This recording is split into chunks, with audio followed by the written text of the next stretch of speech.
قل اے محمد پیغمبر تم کہہ دو اگیانی لوگوں سے، اغیر اللہ اتخذ ولیہ، ایک سچے مالک کو چھوڑ کر میں کسی کو اپنا دوست و ولی بنا لوں، اپنا بچانے والا، پالنہار، پروردگار، اپنا خدا کسی اور کو بنا لوں۔ فاطر السماوات والارض، اسی سچے مالک نے یہ پوری سرشٹی اور پرکٹی نوکھنڈ جتنی چیزیں نظر آ رہی سب اسی نے پیدا کیا ہے۔ والارض، زمین کو پیدا کیا۔ وہو یطعم ولا یطعم، وہ سب کو کھلاتا ہے، سب کو پال رہا، اسے کوئی نہیں کھلا سکتا۔ قل، ان سے کہہ دو، انی امرت، مجھے حکم دیا گیا، ان اکون اول من اسلم، کہ سب سے پہلے اس سچے پکے گیان کو میں مان لوں۔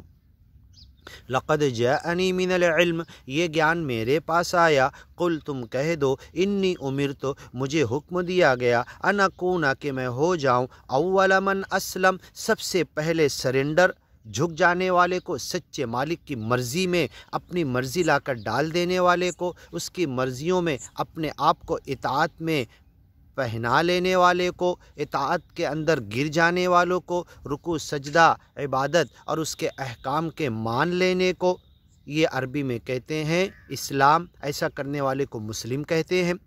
قل، ان سے کہہ دو، انی امرت، مجھے حکم دیا گیا، ان اکون، کہ میں ہو جاؤں، اول من اسلم، سب سے پہلے جس نے اسلام قبول کیا، سچے مالک کے لیے سرنڈر ہو گیا۔ ولا تکونن من المشرکین، تم کبھی اگیانی لوگوں کے ساتھ مت ہو جاؤ، جو سچے مالک کے ساتھ خدائی میں ملاوٹ کرتے ان کے ساتھ تم کبھی مت جاؤ، ان کے عقیدے، ان کے گیان ایمان، ان کی باتوں کو کبھی مت مانو۔ قل، ان سے کہہ دو، انی اخاف، میں تو ڈرتا ہوں، ان عصیتو، اگر میں نے نافرمانی کی، ربی، میرے رب کی، عذاب یوم عظیم، بڑے دن کے عذاب سے، قیامت کا دن، جمع کیے جانے کا دن، سب کے حساب کتاب کا دن، بہت بڑی عظمت والا دن ہے، میں اس دن سے ڈرتا ہوں۔